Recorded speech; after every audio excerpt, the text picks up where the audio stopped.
முதல் முறையாக நாம் இந்த நிகழ்வை கொளத்தூர் பகுதியிலே ஒருங்கிணைத்திருக்கிறோம். வழக்கமாக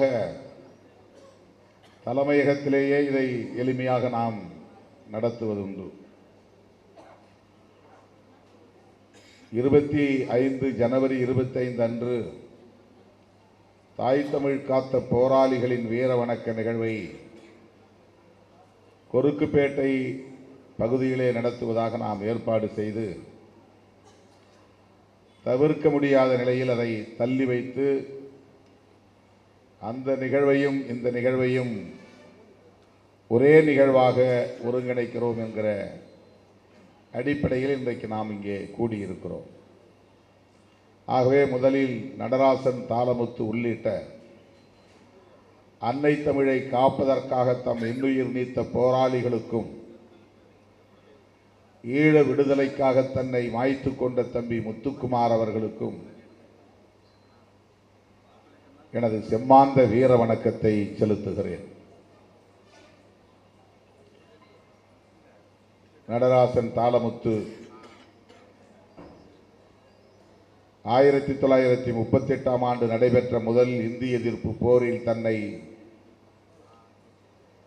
தமிழுக்காக ஒப்படைத்துக் கொண்டவர்கள், உயிரை ஈகம் செய்தவர்கள். அந்த முதல் போர் தந்தை பெரியாரின் தலைமையில் நடந்த போர், அறப்போர். காவல்துறையினரால் சிறைப்படுத்தப்பட்ட அந்த போராளிகள் இருவரும் சிறையிலேயே அதிகார வர்க்கத்தில் ஒடுக்குமுறைக்கு உள்ளாகி உயிரிழந்தார்கள். முதலில் நடராசன் உயிரிழந்தார் ஜனவரி 15. பிறகு பிப்ரவரி மார்ச் 12ஆம் நாள் என்று கருதுகிறேன் தாளமுத்து உயிரிழந்தார். ஆகவேதான் அந்த பெயரை வரிசைப்படுத்தும் போது கூட நடராசன், தாளமுத்து என்று வரிசைப்படுத்த வேண்டும் என நாம் தொடர்ந்து வலியுறுத்தி வருகிறோம். அதில் வேறு எந்த உள்நோக்கமும் இல்லை. ஆனால் எப்படியோ அது தாளமுத்து நடராசன் என்று வரிசை மாறி அழைக்கப்படும் நிலை உருவாகி இருக்கிறது. அது ஒன்றும் பெரிய வரலாற்று பிழை இல்லை. ஆனாலும் கூட அதிலும் ஒரு முறை வேண்டும், திருத்தம் வேண்டும் என்று விரும்புகிறவர்கள் நாம். ஆகவே நடராசன், தாளமுத்து ஆகிய 2 போராளிகளும் அன்னை தமிழை காப்பதற்கான அறப்போராட்டத்தில் ஆட்சியாளர்களின் அடக்குமுறைகளுக்கு உள்ளாகி சிறை கொட்டடியிலேயே உயிரிழக்க நேர்ந்தது. அப்படி அவர்கள் உயிர் ஈகம் செய்ததன் விளைவாகத்தான் அப்போது நம் மீது திணிக்கப்படவிருந்த வடவர்களின் கலாச்சாரம் தடுத்து நிறுத்தப்பட்டது.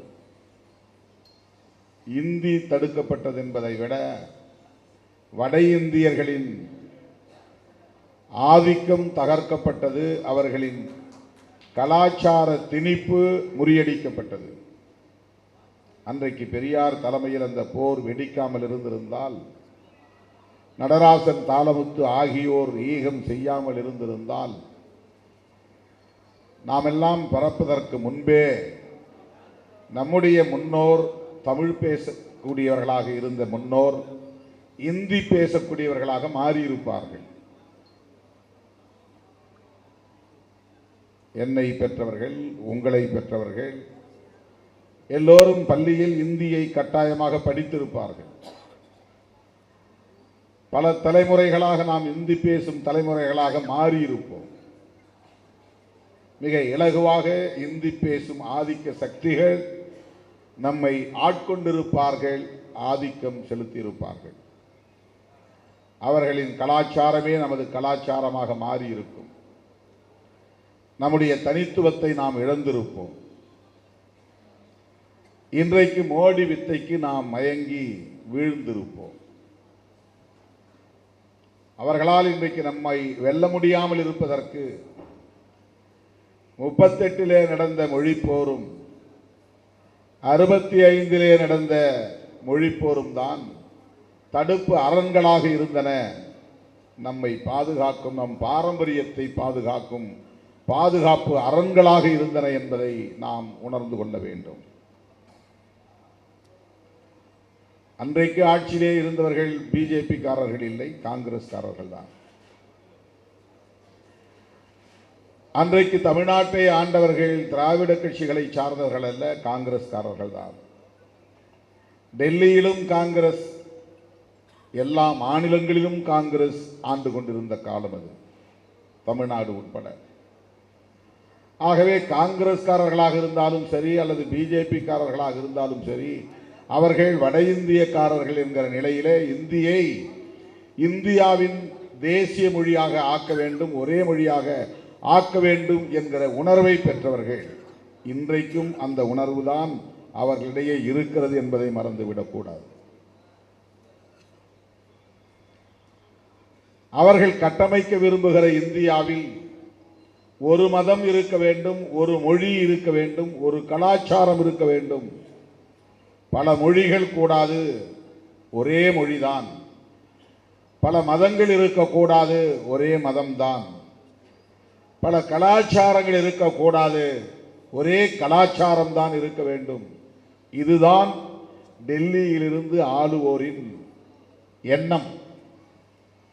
ஒரு சிறிய மாறுபாடு, காங்கிரஸ் அல்லது காந்தி அல்லது ஜவஹர்லால் நேரு போன்றவர்கள் அந்த பன்மைத்துவத்தை எதிர்க்கவில்லை. எனவே இந்தி பேசாத மாநிலங்களில் இந்தியை நாங்கள் திணிக்க மாட்டோம் என்கிற ஒரு உடன்பாட்டுக்கு வந்தார்கள் 1965. அப்படிப்பட்ட ஒரு முற்போக்கான சிந்தனை கொண்ட ஜவஹர்லால் நேரு அவர்கள் கூட தமிழர்களின் போராட்டத்தை கடுமையாக விமர்சித்தார். தமிழர்களை முட்டாள்கள் என்று வெளிப்படையாக பேசினார். இதெல்லாம் வரலாறு. ஆனால் அவர்கள் ஒரே மொழிதான் இருக்க வேண்டும், ஒரே மதம்தான் இருக்க வேண்டும் என்பதை ஒரு தீவிரமான நிலைப்பாடாக எடுக்கவில்லை. ஆனாலும் அந்த கட்சியிலும் மொழி வெறியர்கள் இருந்தார்கள், மத வெறியர்கள் இருந்தார்கள், பிராந்திய வெறி பிடித்தவர்கள் இருந்தார்கள். இந்தியாவில் உள்ள அனைவரையுமே இந்தி பேசக்கூடியவர்களாக மாற்ற வேண்டும் என்கிற வெறி கொண்டவர்கள் இருந்தார்கள் என்பதை மறுக்க முடியாது. கால ஓட்டத்தில் அவர்கள் இன்றைக்கு தங்களுடைய நிலைப்பாட்டை, காங்கிரசின் நிலைப்பாட்டை மாற்றிக்கொள்ளும் நிலை ஏற்பட்டிருக்கிறது. ஆனால் இந்தி பேசக்கூடிய மாநிலங்களை சார்ந்தவர்கள்தான் இன்றைக்கு காங்கிரசிலும் சரி பாரதிய ஜனதா கட்சியிலும் சரி முடிவெடுக்கக்கூடிய இடத்தில் இருக்கிறார்கள், தீர்மானிக்கக்கூடிய இடத்திலே இருக்கிறார்கள். அதனால்தான் இன்றைக்கு பாரதிய ஜனதா கட்சி அதே சிந்தனையை தங்களின் கொள்கை ஆசான் கோல்வாக்கர், ஹெட்கேவார் ஆகியோரின் வழியில் ஒரே மொழி ஒரே கலாச்சாரம், ஒரே மதம் ஒரே கலாச்சாரம், ஒரே தேசம் ஒரே கலாச்சாரம் என்பதை வடிவமைப்பதற்கு தீவிரமாக முனைகிறார்கள். அதன் அடிப்படையில் தான் இன்றைக்கும் இந்தியை திரும்ப திரும்ப திணிக்கிற முயற்சிகளில் ஈடுபட்டு வருகிறார்கள். கூடுதலாக சமஸ்கிருதமயமாதலை தீவிரப்படுத்துகிறார்கள்.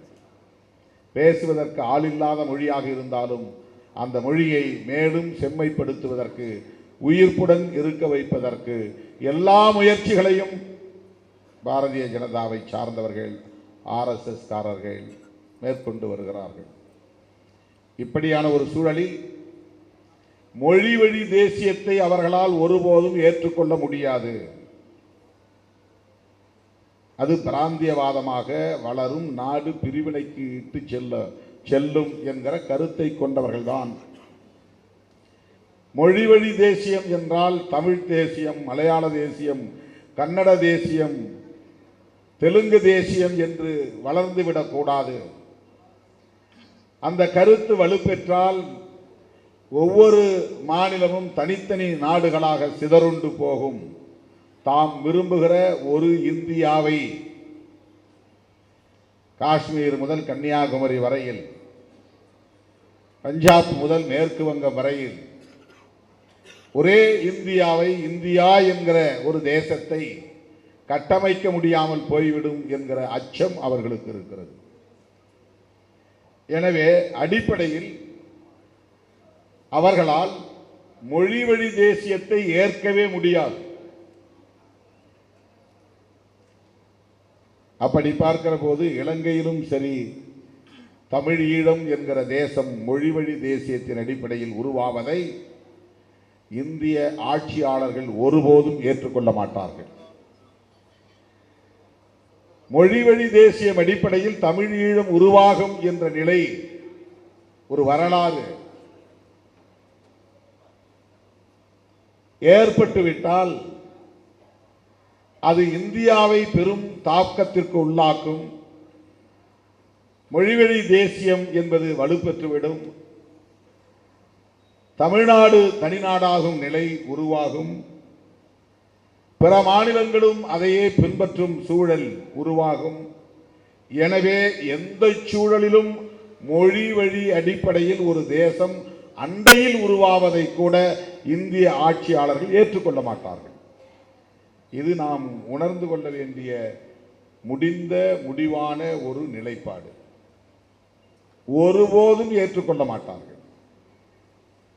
எந்த நாளிலும் ஏற்றுக்கொள்ள மாட்டார்கள்.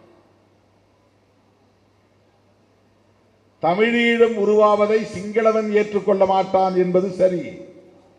ஆனால் இந்திய ஆட்சியாளன் ஏற்றுக்கொள்ள மாட்டான். இதை உணர்ந்து நாம் செயல்பட வேண்டும். ஏற்றுக்கொள்ள மாட்டான் என்பதற்காக அதை விட்டுவிட வேண்டும் என்கிற பொருளில் சொல்லவில்லை. ஏற்றுக்கொள்ள மாட்டான் என்பதை முதலில் புரிந்து கொள்ள வேண்டும். சில பேர் இலை மலர்ந்தால் ஈழம் மலரும் என்று சொல்லுகிறார்கள். அது ஏமாற்று வேலை. காங்கிரஸை தூக்கி எறிந்து விட்டால், பிஜேபி ஆட்சிக்கு வந்து விட்டால் ஈழம் மலர்ந்துவிடும் என்ற நம்பிக்கையை இங்கே விதைத்தார்கள். அதுவும் அறியாமைதான், அது அல்லது ஏமாற்று வேலைதான்.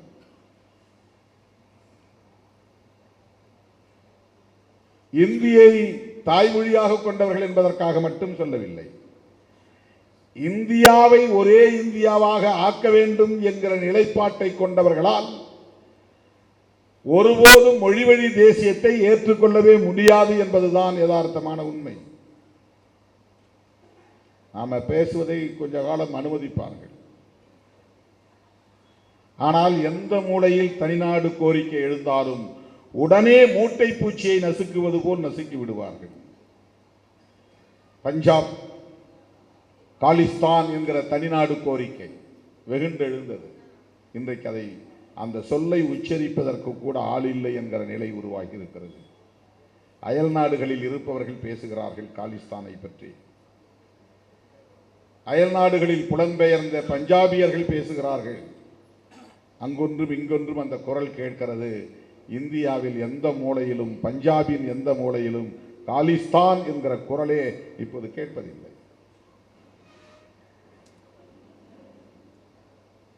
அதேபோல வடகிழக்கு மாகாணங்கள் தனிநாடு கோரிக்கைகளை முன்வைத்த பல நாடுகள், பல மாநிலங்கள் உண்டு. இன்றைக்கும் அப்படி பேசக்கூடியவர்கள் உண்டு.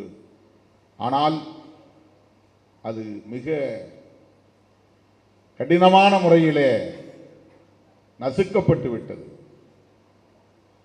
அந்த குரல் ஒலிக்கவில்லை. இன்றைக்கும் 4000க்கும் மேற்பட்டவர்கள் ஆயுதம் தாங்கியவர்களாக ஆந்திர பிரதேச காடுகளில், அதை ஒட்டியுள்ள சத்தீஸ்கர், ஜார்க்கண்ட் போன்ற மலை பிரதேசங்களில் இந்திய தேசத்தை ஒரு தேசமாக எங்களால் ஏற்க முடியாது, இந்திய அரசமைப்பு சட்டத்தை எங்களால் ஏற்க முடியாது, இந்த நாடாளுமன்ற ஜனநாயகத்தின் மீது எங்களுக்கு நம்பிக்கை இல்லை, ஒரு ஆயுதம் தாங்கிய புரட்சியை நாங்கள் முன்னெடுப்போம் என்று சொல்லுகிறவர்கள் இன்னும் இருக்கிறார்கள். ஆனால் அதை மிக மோசமான முறையிலே நசுக்கும் நடவடிக்கைகளில் மோடி அரசு ஈடுபட்டு வருகிறது. இந்த பின்னணியோடு தான் ஈழ விடுதலை அரசியலை நாம் புரிந்து கொள்ள வேண்டும். இந்தியா என்பது ஒரு பேரரசு, வல்லரசு. அண்டை நாடுகளில் எத்தகைய ஆட்சியாளர்கள் இருக்க வேண்டும் என்பதிலே எப்போதும் கவனமாக இருக்கிற ஒரு அரசு. இலங்கை உட்பட அண்டை நாடுகளை உற்று கவனித்துக் கொண்டே இருக்கிற ஒரு அரசு. இந்து பெருங்கடல் உள்ளிட்ட இந்த கடல்வழி மார்க்கத்தில் யாருடைய நடமாட்டம் இருக்க வேண்டும் என்பதை கவனித்துக் கொண்டிருக்கிற, கண்காணித்துக் கொண்டிருக்கிற ஒரு அரசு. ஆகவே அந்த அரசு தமிழீழம் வெல்லுவதற்கு, தனிநாடு உருவாவதற்கு உடன்படுமா என்றால் காங்கிரஸ் ஆண்டாலும் உடன்படாது, பிஜேபி தொடர்ந்தாலும் உடன்படாது. இந்தியாவின் ஆதரவு இல்லாமல், இந்தியாவின் தயவு இல்லாமல் அந்த போராட்டத்தில் நம்மால் அடுத்த அடியை எடுத்து வைக்க முடியுமா என்றாலும் முடியாது. இதுவும் கசப்பான உண்மைதான். இந்த கசப்பான உண்மைகளோடு தான் தம்பி முத்துக்குமாரின் ஈகத்தையும் நாம் புரிந்து கொள்ள வேண்டும். இந்த கசப்பான உண்மைகளோடு தான் முத்துக்குமார் இறந்தவுடன் அடுத்து தன்னை மாய்த்துக் கொண்ட போராளிகளின் ஈகங்களையும் நாம் புரிந்து கொள்ள வேண்டும். அதிலே நேரடியாக விடுதலை சிறுத்தைகள் கட்சியை சார்ந்த 3 தோழர்கள் தங்களை மாய்த்துக் கொண்டார்கள். நாம் உருவாக்கி வைத்த அந்த உணர்வு, நாம் பேசிய அந்த அரசியல், நாம் மூட்டிய அந்த விடுதலை நெருப்பு தமிழகத்தில் பற்றி பரவத் தொடங்கியது. எல்லா மேடைகளிலும் நான் பேசியிருக்கிறேன், மீண்டும் நினைவூட்டுகிறேன். வன்னியை சூழ்ந்து கொண்டது சிங்கள பௌத்த பேரினவாதத்தின் படை. அவர்களுக்கு துணை நிற்கிற இந்தியா, பாகிஸ்தான், அமெரிக்கா உள்ளிட்ட பல நாடுகளின் படை. அந்த ஒரு நாடு மட்டும் ஈழத்தை, புலிகளை சுற்றி சூழ்ந்து கொள்ளவில்லை. 22 நாடுகளின் இராணுவமும் இராணுவ வல்லுநர்களும் அங்கே களத்தில் நின்றார்கள். சிங்கள பௌத்த பேரினவாதிகளின் படை மட்டுமல்ல, இந்தியாவின் படையினரும் அங்கே இருந்தார்கள், பாகிஸ்தானின் படையினரும் அங்கே இருந்தார்கள், அமெரிக்காவின் படையினரும் அங்கே இருந்தார்கள். 22 நாடுகளை சார்ந்தவர்கள் புலிகளுக்கு எதிராக நின்றார்கள் என்கிற கசப்பான உண்மையை நாம் புரிந்து கொள்ள வேண்டும். இந்தியா மட்டும்தான் சிங்களவர்களுக்கு துணை நின்றது என்ற பொருளில் பலர் பேசுகிறார்கள். தேர்தல் அரசியலில் எடுத்த முடிவை வைத்துக் கொண்டு நாமும் அதற்கு காரணமாக இருந்தோம் என்ற அவதூறுகளை பரப்புகிறார்கள். இது அரசியலை புரிந்து கொள்ளாத அற்பர்கள் வைக்கிற அவதூறுகள். இந்திய அரசே நினைத்தாலும் அந்த யுத்தத்தை ஒரு கட்டத்தில் நிறுத்த முடியாது என்கிற நிலைக்கு அது போய்விட்டது. உலக நாடுகள் ஒன்று சேர்ந்து அதனை ஒரு முடிவுக்கு கொண்டு வர வேண்டும் என்ற புரிதலோடு தான் களத்தில் நின்றார்கள். அதனால்தான் யுத்தம் முடிந்து பல மாதங்கள் வரையிலும் கூட ஐநாவின் பொதுச் செயலாளர் அங்கே பயணிக்க விரும்பவில்லை. பல மாதங்கள் கழித்து தான் போய்விட்டு வந்தார். இஸ்ரேல் மீது யுத்தம் நடக்கிறது என்றால் உடனே தலையிடுகிற ஐநா, ஈழத்தின் மீது, ஈழ பொதுமக்களின் மீது நிகழ்த்தப்படுகிற கொடூரமான அந்த யுத்தத்தை தடுத்து நிறுத்துவதற்கு ஐநா தலையிடாமல் இருந்ததற்கு என்ன காரணம் என்றால், ஐநா பேரவையின் ஒப்புதலோடும் மறைமுக ஒப்புதலோடும் அந்த யுத்தம் நடந்தது என்பதுதான். உலக நாடுகளே வேடிக்கை பார்த்தன. அதற்கு ஒரே காரணம்தான், ஒற்றை காரணம்தான், விடுதலை புலிகளை பயங்கரவாதிகள் என்று சித்தரித்து அதை நிலைப்படுத்தி விட்டார்கள். அங்கே நடந்த யுத்தம் விடுதலைக்கான யுத்தமாக கருதாமல் சில ஆயுதம் தாங்கிய குழுவினர் அரச நிர்வாகத்திற்கு எதிராக வன்முறை வெறியாட்டத்தில் பயங்கரவாத நடவடிக்கைகளில் ஈடுபடுகிறார்கள், அந்த பயங்கரவாத குழுவை நசுக்க வேண்டும் என்ற உலகளாவிய ஒரு கருத்தை உருவாக்கி அதை நிலைப்படுத்தி விட்டார்கள். அந்த நடவடிக்கை என்பது டெரரிசத்திற்கு எதிரான நடவடிக்கை, பயங்கரவாதத்திற்கு எதிரான நடவடிக்கை. அது ஒரு விடுதலை போராட்டத்திற்கு எதிரான நடவடிக்கை என்று அவர்கள் கருதவில்லை, சொல்லவில்லை, அப்படி ஒரு கருத்தை உருவாக்கவில்லை. இந்த அடிப்படையை நாம் புரிந்து கொள்ள வேண்டும். எல்டிடி என்றால் நம்முடைய பார்வையில் ஒரு தேசிய இன விடுதலை இயக்கம் என்பதாகும்.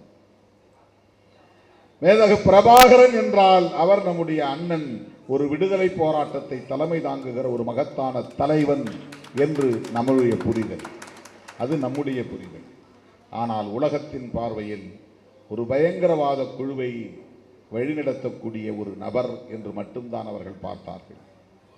தோழர்களே, இந்த பின்னணியோடு தான் நாம் தமிழீழ விடுதலை போராட்டத்தின் வரலாற்றை புரிந்து கொள்ள வேண்டும். உலகம் முழுவதும் பயங்கரவாத இயக்கத்திற்கு தடை என்கிற பெயரில் எல்டிடிக்கு எதிரான தடைகள் விதிக்கப்பட்டன. அந்த கொடியை பயன்படுத்தக்கூடாது, அந்த சின்னத்தை, லோகோவை பயன்படுத்தக்கூடாது, நிதி திரட்டி புலிகளுக்கு அனுப்பக்கூடாது என்கிற வகையிலே உலகம் தழுவிய அளவில் அமெரிக்க ஆதரவு நாடுகள் எல்லாம், இங்கிலாந்து உட்பட ஐரோப்பிய நாடுகள், கனடா போன்ற எல்லா நாடுகளும் புலிகளுக்கு எதிராக, தமிழீழ விடுதலைக்கு எதிராக ஒரு நிலைப்பாட்டை எடுத்து ஒன்று சேர்ந்து ஒருங்கிணைந்து அந்த யுத்தத்தை நடத்திய போது, வெளிப்படையாக பேசுகிறேன், ஒட்டுமொத்த தமிழ்நாடு பொங்கல் கொண்டாடி கொண்டிருந்தது திருமாவளவனை தவிர, விடுதலை சிறுத்தைகளை தவிர.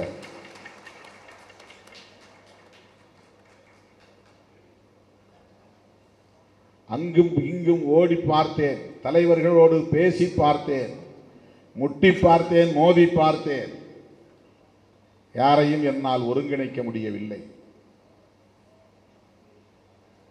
இதை மீண்டும் மீண்டும் மேடைகளில் பேச நான் விரும்பவில்லை. வேறு வழி இல்லாமல் நான் மட்டுமாவது சாகும் வரை உண்ணாநிலை அறப்போராட்டத்தை மேற்கொள்ளப் போகிறேன் என்று நான் முடிவெடுத்து, கட்சி தோழர்கள் யாரிடத்திலும், முன்னணி தலைவர்கள் யாரிடத்திலும் கலந்து பேசாமல் அந்த முடிவை நான் மேற்கொண்டு இரவோடு இரவாக மறைமலை நகரை தேடி சென்று அங்கே உள்ள ஒரு பெரும் பரப்பில், ஒரு மைதானத்தில் ஒரு பந்தலை போட்டு நான் பொங்கல் நாளில் உண்ணாநிலை அறப்போராட்டத்தை தொடங்கினேன். என்னை ஊக்கப்படுத்த வேண்டியவர்கள், எனக்கு உற்ற துணையாக இருக்க வேண்டியவர்கள், அதை ஒரு துருப்புச் சீட்டாக அல்லது என்னை ஒரு துருப்புச் சீட்டாக எடுத்துக்கொண்டு அந்த அறப்போராட்டத்தை கூர்மைப்படுத்த வேண்டியவர்கள் எப்படியாவது அதை நிறுத்த வேண்டும் என்பதில்தான் ஆர்வம் காட்டினார்கள். நல்லெண்ணத்தின் அடிப்படையிலும் இருக்கலாம், அல்லது உள்நோக்கத்தின் அடிப்படையிலும் இருக்கலாம் என்று கருதக்கூடிய வகையில் அன்றைக்கு இந்த போராட்டத்தை நிறுத்துவதிலே எல்லோரும் குறியாக இருந்தார்கள். கூட்டணியில் இருந்து கொண்டே அந்த முடிவை எடுத்தவன் திருமாவளவன். திமுக கூட்டணியில் இருந்து கொண்டே அந்த முடிவை எடுத்த போது திமுக அரசுக்கு சொல்லப்பட்ட செய்தி, திருமாவளவன் நடராசனோடும் நெடுமாறனோடும் சேர்ந்து கொண்டு இந்த அரசுக்கு நெருக்கடி தருகிறான் என்றுதான் உளவுத்துறை அறிக்கை தந்தது. முதலமைச்சரின் பிரதிநிதியாக ஆற்காடு வீராசாமி நேரிலே வந்து போராட்டத்தை கைவிட வேண்டும் என்று வலியுறுத்தினார். நான் மறுதளித்தேன். உண்ணாநிலை அறப்போராட்டம் எல்லாம் நம்முடைய வழிமுறை இல்லை என்று தமிழர் தலைவர் ஐயா வீரமணி அவர்கள் என்னை நேரிலே வந்து சந்தித்து அதை கைவிடும்படி கேட்டுக்கொண்டார்.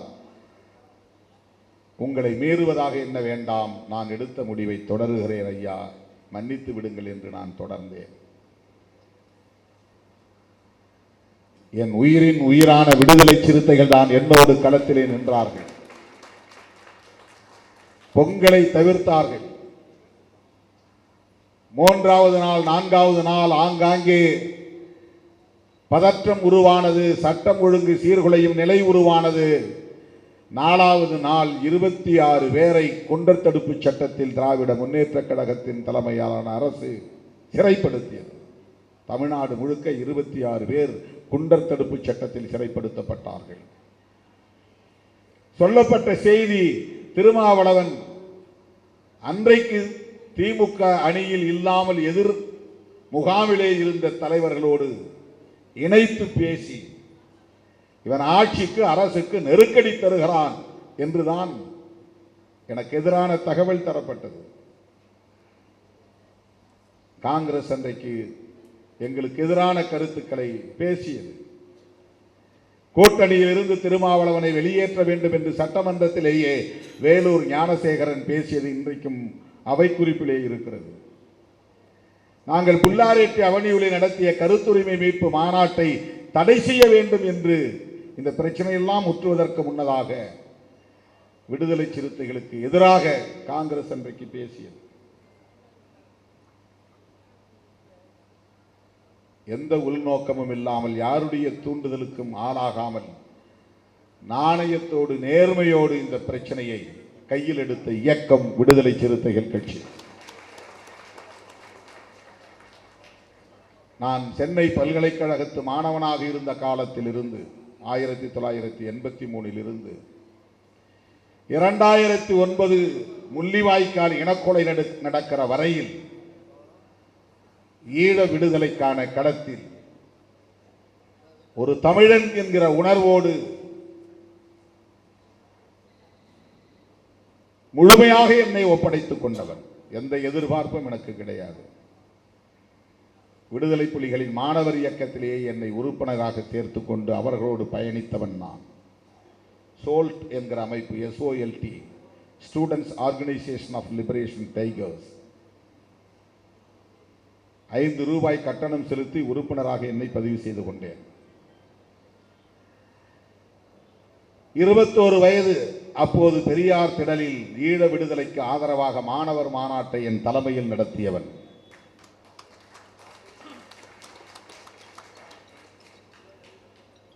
பெரியார் திடலில் மாணவர்களை ஒருங்கிணைத்து அப்போது இருந்த ஒரு கொட்டாய், அது ஒரு தகரம் போட்ட கொட்டகையாக இருந்தது, இப்போது இருக்கிற திடல் அல்ல.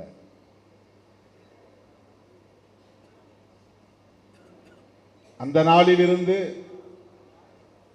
எனக்கு தெரிந்த வகையில் நான் கவிதைகளையும் ஈழத்தமிழர்களுக்காக நிறைய எழுதி மேடைகளில் பாடியிருக்கிறேன். ஒன்றையும் நான் தொகுத்து வைக்கவில்லை.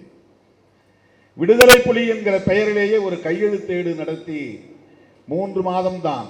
அதன் பிறகு எனக்கு மஞ்சள் காமாலை வந்து அதை கைவிட நேர்ந்து விட்டது. அதிலே நிறைய கவிதைகளை நான் எழுதியிருக்கிறேன். கவிஞர் காசி ஆனந்தன் அவர்களிடத்திலே கொண்டு போய் காட்டி அவரை படிக்க செய்திருக்கிறேன். அவர் ஐயம்பெருமாள் முதலி தெருவிலே ராயப்பேட்டையிலே தங்கியிருந்த போது அவர் இல்லத்திற்கு அடிக்கடி செல்லுகிற ஒரு மாணவனாக நான் இருந்திருக்கிறேன். ஈழத்திற்கே செல்ல வேண்டும் என்று சட்டக்கல்லூரி மாணவனாக இருந்தபோது 5 பேரை தயார்படுத்திக் கொண்டு நான் ஒருவர் மூலமாக அந்த ஏற்பாட்டை செய்த காலத்தில் அது நிறைவேறாமல் போய்விட்டது. எங்களை வர சொன்னவர் வராமல் போய்விட்டார், அல்லது அவர் வேறொரு வேலையை எங்களுக்கு கொடுத்த போது அதை நாங்கள் செய்ய விரும்பாமல் தவிர்த்து விட்டோம். அதனால் அன்றைக்கு நான் கடல் வழி மார்க்கத்தில், கடல் வழியாக ஈழத்திற்கு செல்லும் முயற்சி நின்று போனது. அப்படி போயிருந்தால் நானும் புலிகளோடு ஒருவனாக அந்த களத்தில் மாண்டு போயிருப்பேன். அப்படியெல்லாம் தன்முனைப்போடு இந்த களத்தில் நின்ற என் நிலைப்பாட்டை வெறும் தேர்தல் அடிப்படையிலான ஒரு காரணத்திற்காக இன்றைக்கும் சில அற்பர்கள், அந்த காலத்தில் இந்த போராட்டத்தில் எந்த பங்களிப்பும் செய்யாதவர்கள், இப்படிப்பட்ட நெருக்கடிகள் இருந்த காலத்தில், இருந்த காலத்தில் வெளியே வராதவர்கள், மூச்சு விடாதவர்கள், அப்போது பறக்காத நிலையில் இருந்த சில சில்லுகள், அல்லு சில்லறைகள் இன்றைக்கு திருமாவளவனின் போராட்டத்தையும் இயக்கத்தையும் கொச்சைப்படுத்துகிற நிலை வந்திருக்கிறது. அதிலே ஒன்று தம்பி முத்துக்குமார் இறப்பின் போது நடந்த அவதூறு. சுபாஷ் சந்திர போஸ் இங்கே சொன்னார், எல்லா தலைவர்களும் அங்கே இருந்தார்கள். அந்த தம்பி எழுதிய மரண சாசனத்தை அப்போது நாம் அனைவரும் படித்தோம். எல்லோருக்கும் தெரியும், என்னை உடனே அடக்கம் செய்து விடாதீர்கள், போலீஸ் என்னை அடக்கம் செய்ய முயற்சிக்கும், விட்டு விடாதீர்கள், என்னை ஒரு ஆயுதமாக பயன்படுத்தி இந்த போராட்டத்தை கூர்மைப்படுத்துங்கள் என்று சொன்னார். அதை யார் முன்னின்று செய்வது? அவர் விடுதலை புலிகள் தோழர்களுக்கு சொன்ன கருத்தா அல்லது தமிழ்நாட்டை சார்ந்த நம்மை போன்றவர்களுக்கு சொன்ன கருத்தா? எந்த அமைப்புக்கு சொன்ன கருத்து? யார் அதை முன்னின்று செய்ய முடியும்? ஏதேனும் ஒரு இயக்கத்தை சார்ந்தவராக இருந்திருந்தால் அந்த இயக்கத்தின் தலைமை அதன் மீது ஒரு முடிவெடுக்க முடியும். அவர் விடுதலை சிறுத்தைகள் கட்சியை சார்ந்தவராக இருந்திருந்தால் அவருடைய மரண சாசனத்தை வைத்துக் கொண்டு நான் இந்த உடலை அடக்கம் செய்ய மாட்டேன், முடிந்த வரையில் இந்த போராட்டத்தை நாங்கள் கூர்மைப்படுத்துவோம் என்று நான் முடிவெடுக்க முடியும். நான் முடிவெடுத்தால் அது ஏற்கப்படும் நிலையில் இருக்கும். ஆனால் அவர் எந்த இயக்கத்தையும் சாராதவர். யார் அந்த முடிவை எடுக்க முடியும்? ஆளாளுக்கு வந்து நானும் தமிழன் நானும் தமிழன் என்கிற உணர்வை கொட்ட முடிந்ததே தவிர அவனுடைய மரண சாசனத்தை ஒரு அறிவிப்பாக எடுத்துக்கொண்டு அவன் விருப்பப்படி அந்த உடலை இப்போது நாங்கள் அடக்கம் செய்ய மாட்டோம் என்று துணிந்து சொல்லுவதற்கான சூழல் இருந்ததா என்றால் இல்லை. எந்த இயக்கம் அதை முன்னெடுக்க முடியும்? அதிமுக முன்னெடுக்க முடியுமா? விசிக முன்னெடுக்க முடியுமா? நெடுமாறன் ஐயா அதை முன்னெடுக்க முடியுமா? அந்த களத்திலே நின்ற யார் அல்லது திரைப்படத்துறையை சார்ந்தவர்கள் திடீரென அங்கே எந்த அமைப்பையும் சாராமல் வெறும் உணர்ச்சி பெருக்கால் வந்து நின்றார்களே, அவர்களில் யாராவது ஒருவர் அதை அறிவிக்க முடியுமா? அல்லது எல்லா இயக்கங்களும் ஒன்று சேர்ந்து ஒரு கூட்டமைப்பாக இருந்து நாம் எல்லோரும் சேர்ந்து இந்த முடிவெடுப்போம் என்கிற நிலை அந்த சூழலில் இருந்ததா? யார் சொல்லுவதை யார் கேட்பார்? நெடுமாறன் ஐயா சொல்லிவிட்டார் என்றால் எல்லோரும் கேட்போம் என்கிற நிலை இருந்ததா? நடராசன் எடுக்கிற முடிவை எல்லோரும் கேட்போம் என்கிற சூழல் இருந்ததா? திருமாவளவன் சொல்லுவதை அவ்வளவு இலகுவாக இந்த சமூகம் உடனே ஏற்றுக்கொள்ளுமா? ஒரு தலைவராக ஏற்பதற்கே இன்னும் தயங்குகிற சமூகம். மருத்துவர் ராமதாஸ் அவர்களும் நானும் சேர்ந்து தமிழ் பாதுகாப்பு இயக்கத்தை நடத்தினோம். தேர்தல் காரணத்தால் அவரும் நானும் பிரியும் நிலை ஏற்பட்டது. பிரிந்த போது தமிழ் உணர்வாளர்களும் தமிழ் அறிஞர்களும் யார் பின்னால் போனார்கள்? உடனே மருத்துவர் ராமதாஸ் அவர்களோடு போய்விட்டார்கள். யாரும் திருமாவளவன் பின்னால் வரவில்லை. எது தடுத்தது? ஏன் திருமாவளவன் பின்னால் அவர்களால் வர முடியவில்லை? ராமதாஸ் அவர்கள் ஒரு இயக்க தலைவராக வந்தபோது அவரை தோளில் தூக்கி கொண்டாடியவர்கள் பெரியாரியவாதிகளும் மார்க்சியவாதிகளும் மார்க்சிய லெனினியவாதிகளும். திமுகவுக்கும் அதிமுகவுக்கும் மாற்றாக ஒரு தலைவர் வந்துவிட்டார், ஒரு புதிய ஆட்சி மாற்றத்தை நாம் ஏற்படுத்த போகிறோம், இனி திமுக வேண்டாம் அதிமுக வேண்டாம் என்று அவரை தூக்கி தோளில் தூக்கி கொண்டாடியவர்கள் யாராவது திருமாவளவன் எமர்ஜாய் வந்த காலத்தில் பக்கத்தில் வந்து யாராவது ஆறுதல் சொல்லி இருப்பார்களா? ஆதரவு தெரிவித்திருப்பார்களா? ஒரு வார்த்தை ஊக்கப்படுத்தி இருப்பார்களா? இந்த எளிய மக்களை அமைப்பாக்குகிற முயற்சியில் இவ்வளவு கடினமான போராட்டத்தை முன்னெடுக்கிற திருமாவளவனுக்கு யாராவது துணை நின்று இருப்பார்களா?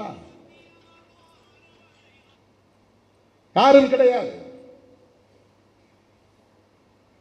அவரை தலைவர் தலைவர் தமிழின தலைவர் தமிழின காவலர் என்றெல்லாம் தூக்கி கொண்டாடிய ஒரு நபர் கூட திருமாவளவன் பின்னால் நிற்கவில்லை, அல்லது திருமாவளவனுக்கு ஆறுதலாக நிற்கவில்லை. முட்டி மோதி சொந்த காலை ஊன்றி கையை ஊன்றி கரணம் போட்டுத்தான் திருமாவளவன் இந்த இடத்திலே வந்து இன்றைக்கு நிற்கிறார். கருத்தியல் அடிப்படையிலே தோழர் ரவிக்குமார் அவர்கள் தமிழ் மண்ணிலே சில கட்டுரைகளை எழுதிய போது எவ்வளவு ஆவேசம் தமிழ் மண்ணில் எழுந்தது. திருமாவளவனையே நொறுக்குவதற்கான முயற்சி நடந்தது, அந்த அரசியலையே நொறுக்குவதற்கான முயற்சி நடந்தது. எனக்கு எதிராக தலித் இயக்கங்களை எல்லாம் தூண்டிவிட்டு என்னை ஒருமையிலே பேச வைத்தார்கள். எனக்கு யாரும் மேடை போட்டு தரவில்லை பேச வைக்க. நானே வலிந்து வலிந்து வலிந்து நான் ஒரு பெரியாரியவாதி, நான் ஒரு பெரியாரியவாதி, நான் ஒரு அம்பேத்கரியவாதி, நான் ஒரு மார்க்சியவாதி என்று கம்யூனிஸ்டுகளோடு உறவாடினேன், பெரியார் இயக்கங்களோடு உறவாடினேன். நானே வலிந்து வலிந்து அவர்களின் அலுவலகங்களுக்கு தேடி போனேன். நான் ஏறாத அலுவலகங்கள் இல்லை, நான் சந்திக்காத தலைவர்கள் இல்லை. நானே வலிந்து பிற மேடைகளில் ஏறி பேசி நான் இப்படிப்பட்டவன் என்று காட்டிக்கொள்ளுகிற நிலை அன்றைக்கு இருந்தது. என்னை அவ்வளவு எளிதாக இந்த சமூகம் ஏற்றுக்கொள்ளவில்லை. தமிழ் சமூகம் என் தலைமையை ஏற்றுக்கொள்ளவில்லை. இன்றைக்கு பெரியார் பாசறையில் வளர்ந்தவர்கள் பெரியாரும் ஒரு மண்ணுதான் என்று சொல்லக்கூடிய நிலை உருவாகி இருக்கிறது. அவருக்கு எதிராக என்ன பெரிய இங்கே அரசியல் நடக்கிறது? அவரை அம்பலப்படுத்துவதற்கான முயற்சி என்ன இங்கே பெரிய அளவில் நிகழ்ந்திருக்கிறது? அவரை ஏற்றுக்கொண்ட திரைப்படத்துறையை சார்ந்தவர்கள் யார் திருமாவளவன் பின்னால் வந்து நின்றார்கள்? திருமாவளவனை ஊக்கப்படுத்தினார்கள். என்ன அடிப்படையில் திருமாவளவன் குறைந்து போனான்? பேச தெரியாதா? எழுத தெரியாதா? சிந்திக்க தெரியாதா? போராட தெரியாதா? திட்டமிட தெரியாதா? எந்த வகையிலே திருமாவளவன் குறைந்து போனான்? ஏன் திருமாவளவனை ஏற்பதற்கு இவ்வளவு தயக்கம்? இது ஒரு புறம். அதை நான் பொருட்படுத்தவில்லை, அது வேறு. அப்படிப்பட்ட நிலையில் முத்துக்குமாருடைய உடலை இங்கே வையுங்கள், அவன் என் தம்பி, பிரபாகரனிடத்திலும் திருமாவளவனிடத்திலும் இதை சொல்லுங்கள் என்று சொன்னவன், அவன் மரண சாசனப்படி இந்த உடல் இங்கேயே இருக்கட்டும், கொளத்தூரிலேயே கிடக்கட்டும் என்று நான் சொன்னால் அதை ஏற்றுக்கொள்ளும் நிலை அன்றைக்கு உண்டா? இல்லை. அவன் உடலை எடுத்துக் கொண்டார்கள். ஊர்வலம் புறப்பட்டு விட்டது. புறப்பட்ட நேரத்தில் ஒரு சின்ன திருத்தம் செய்தேன். அது என்னுடைய கடமை, அது என்னுடைய பொறுப்புணர்வு. வன்முறை நிகழ்ந்துவிடக் கூடாது. மறுபடியும் புரசைவாக்கம் டவுட்டன் வரையிலும் போய் அதன் பிறகு வால்டாக்ஸ் ரோடை பிடித்து கொருக்குப்பேட்டைக்கு போக வேண்டும் என்று முயற்சித்தார்கள். அப்போது நான் சொன்னேன், இப்படி போனால் விடிந்துவிடும்.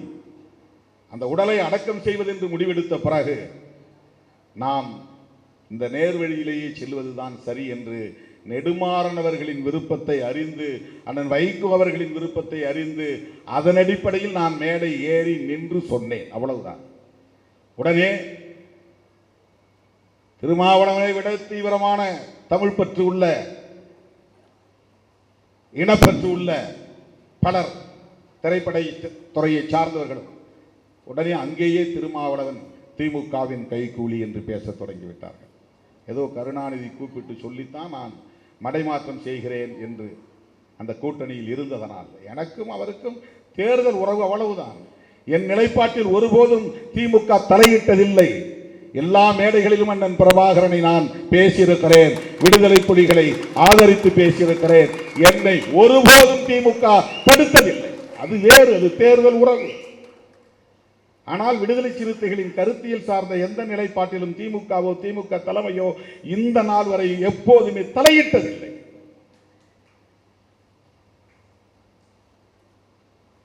அன்றைக்கு நான் தடுத்து விட்டேன். தடுத்ததற்கு காரணம் திமுக சொல்லித்தான், திமுகவுடைய தலைமையில் இருந்து வந்த வழிகாட்டுதலின் அடிப்படையில் தான் திருமாவளவன் இங்கே போக விடாமல் தடுத்து நேரே கொண்டு செல்ல சொல்கிறார்கள். அன்றைக்கு அந்த இடத்தில் இருந்த ஐயா நெடுமாறன் அவர்களுக்கு தெரியும். அவங்களே ஏன் இப்படிலாம் இழுத்துட்டு போறாங்க, இதெல்லாம் போனால் ரொம்ப லேட் ஆகும், வேண்டாம், அடக்கம் செய்யறதுன்னு முடிவு ஆகிப்போச்சு, நேரா போனாலே நள்ளிரவை தாண்டும். அவ்வளவு நெருக்கடியான ஒரு சூழல். ஒன்று உடலை அடக்கம் செய்ய மாட்டோம் என்று நிலைப்பாட்டை எடுத்திருந்தால் நாம் ஏன் அதில் தலையிட போகிறோம்? நாமும் சேர்ந்து உட்கார்ந்திருப்போம்.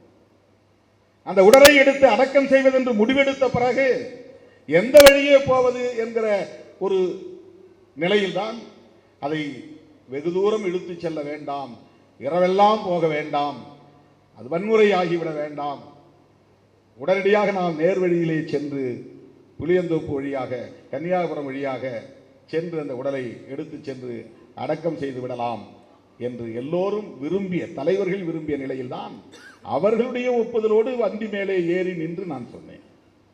இன்றைக்கும் சிலர், எப்போதுமே என் தலைமையை ஏற்றுக்கொள்ள முடியாத சாதியவாதிகள் அந்த அற்பத்தனமான அவதூறுகளை பரப்பிக் கொண்டிருக்கிறார்கள். உலகம் முழுவதும் அண்ணன் சொல்லித்தான் நான் புலம்பெயர்ந்த நாடுகளுக்கு போயிருக்கிறேன். அண்ணன் பிரபாகரன் அவர்கள் என்னை அடையாளப்படுத்திய பிறகுதான் உலகம் தழுவிய அளவில் புலம்பெயர்ந்த நாடுகளில் அழைப்பை ஏற்று நான் போயிருக்கிறேன், பேசியிருக்கிறேன். அவர் என்னை தனிமையிலே சந்தித்து உரையாடியது என்னோடு வந்தவர்களுக்கே தெரியாது. நாங்கள் 2002 மானுடத்தின் தமிழ்கூடல் மாநாட்டில் பங்கெடுப்பதற்காக இன்குலாப் அவர்களும் ஜெயபிரகாசன் அவர்களும் புகழேந்தி தங்கராஜ் அவர்களும் ஓவியர் மருது அவர்களும் நானும் சேர்ந்து 5 பேர் போனோம். எங்கள் எல்லோரையும் அவர் அந்த இராணுவ மிடுக்கு உடையோடு தான் இராணுவ உடை மிடுக்கோடு தான் வரவேற்றார்.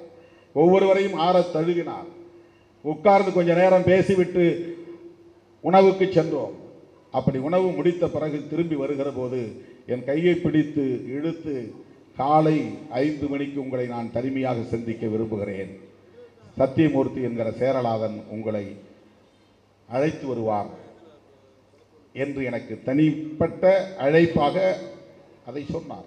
காலையில் 5 மணிக்கு நாங்கள் அங்கிருந்து புறப்பட்டு ஆண்டன் பாலசிங்கம் அவர்களை சந்தித்து விட்டு கடற்கரைக்கு போகிற போது நேரம் தவறி போய்விட்டது. எதிர்பார்த்த நேரத்தில் தளபதி சூசையை பார்க்க முடியவில்லை. போனதும் வருத்தப்பட்டார். உங்களை அழைத்து கொண்டு உள்ளே கடலுக்குள்ளே அழைத்து போக வேண்டும் என்று எதிர்பார்த்தேன், இவ்வளவு காலம் தாழ்ந்து வருகிறாயே என்று சேரலாதனை கடிந்து கொண்டார். அதன் பிறகு அவர் ஏற்பாடு செய்த இரவு விருந்தை முடித்துக் கொண்டு நாங்கள் அங்கே நிதர்சனம் என்கிற கலைக்குழுவின் அலுவலகத்திலே படுத்திருந்து அதிகாலை 4 மணிக்கு என்னை சேரலாதன் தட்டி எழுப்பி அந்த நேரத்தில் அந்த குளிர்ந்த நீரில் என்னை குளிக்க வைத்து இருசக்கர வண்டியிலே அழைத்து கொண்டு போனார். சொன்ன நேரத்திற்கு எங்களால் போக முடியவில்லை. இருசக்கர வண்டியில் போய் சேர 6:30 மணிக்கு மேலாகிவிட்டது. அவர் 5:30 மணிக்குள்ளாக வர வேண்டும் என்று எதிர்பார்த்தார். தமிழேந்தி தங்கியிருந்த அந்த இல்ல வளாகத்திற்குள்ளே அவரும் நானும் 1 மணி நேரம் பேசினோம். அவர் மட்டுமே பேசிக் கொண்டிருந்தார். அவர் பேசியதையெல்லாம் நான் வெளிப்படையாக சொல்ல முடியாது.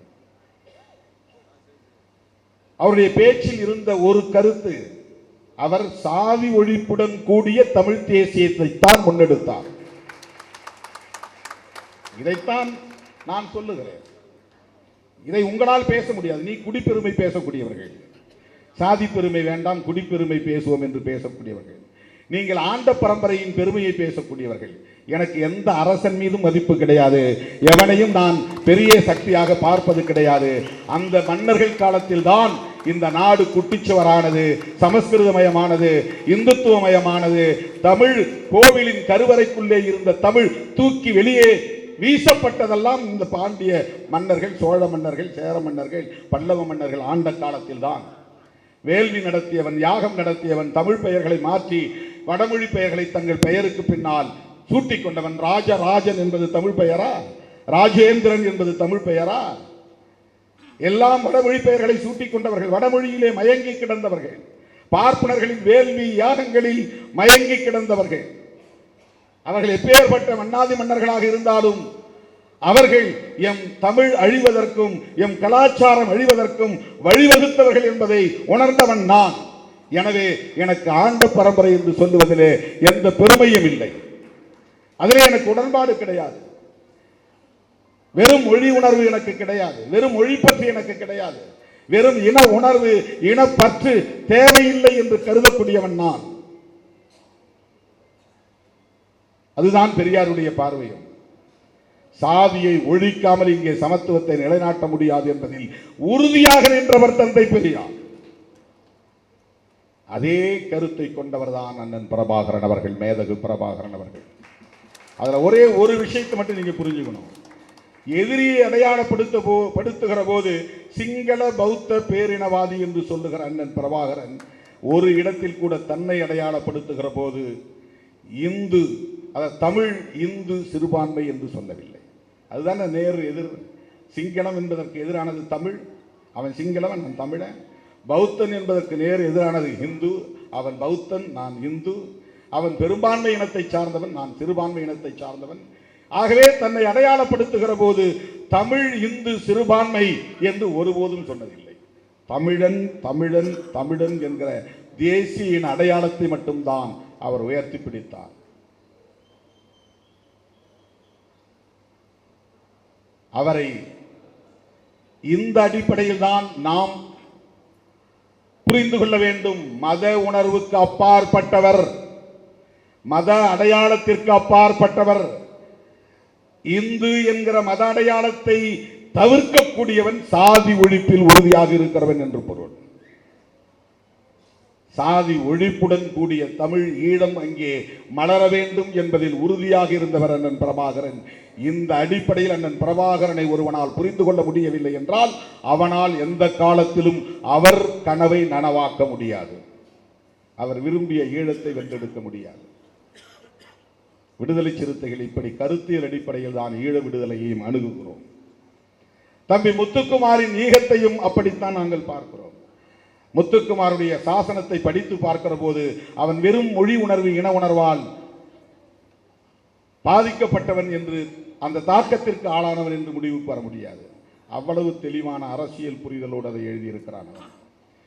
இந்திய அரசின் தலையீடு எப்படி ஒரு தேசிய இனத்தின் இறையாண்மை மீது தாக்குதலை நடத்துகிறது என்கிற புரிதல் அவனுக்கு இருக்கிறது. அதுதான் முக்கியமானது. தமிழர் இறையாண்மையை பற்றிய புரிதல் அவனுக்கு இருக்கிறது. தேசிய இன விடுதலை அரசியலை பற்றிய புரிதல் அவனுக்கு இருக்கிறது. அப்படி இல்லாமல் வெறும் மொழி உணர்வால், இன உணர்வால் ஒரு தேசத்தை வென்றெடுத்து விட முடியாது. அப்படி ஒரு நாடு விடுதலை அடைந்து விட முடியாது. இந்த இறையாண்மை குறித்த பார்வை தம்பி முத்துக்குமாருக்கு இருந்தது. நான் அடிக்கடி நினைத்து பார்ப்பேன். எனக்குள்ளே ஒரு குற்ற உணர்வு. அந்த 4 நாள் போராட்டத்தின் போது மறைமலை நகரிலே அவன் உடனிருந்தான் என்பதை பிறகுதான் நான் தெரிந்து கொண்டேன். வன்னியரசு அந்த தம்பியை உங்களுக்கு தெரியவில்லையா, அடிக்கடி வந்து பார்ப்பார், 4 நாட்களும் உங்களோடு தான் இருந்தார் என்று சொன்னபோதுதான் எனக்கு தெரியும். ஒருவேளை அந்த போராட்டம் 5வது நாள், 6வது நாள், 7வது நாள் என்று தொடர்ந்திருந்தால் அந்த தம்பி நம்மோடு களத்தில் இருந்திருப்பார், உயிரோடு இருந்திருப்பார். அந்த போராட்டமும் முடிந்து போனது என்கிற நிலையிலே அவனுக்கு ஒரு விரக்தி ஏற்பட்டு இனி எப்படித்தான் தமிழ் இனத்தின் கவனத்தை ஈர்க்க முடியும் என்று யோசித்த நிலையில், விரக்தியின் விளிம்புக்கே போன நிலையில் அவன் எடுத்த ஒரு தீவிரமான முடிவுதான் தன்னைத்தானே மாய்த்துக் கொள்வது என்கிற முடிவு என்று நான் யோசித்து பார்க்கிறேன்.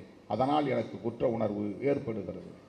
தோழர்களே, தம்பி முத்துக்குமாரின் ஈகம் உணர்ச்சி வயப்பட்ட ஒன்று அல்ல, அறிவுபூர்வமானது, கொள்கை பிடிப்புடையது, அரசியல் புரிதலுடையது, இந்திய பேரரசின் வல்லாதிக்கத்தை எதிர்க்கக்கூடியது, தமிழீழ விடுதலை போராட்டத்தை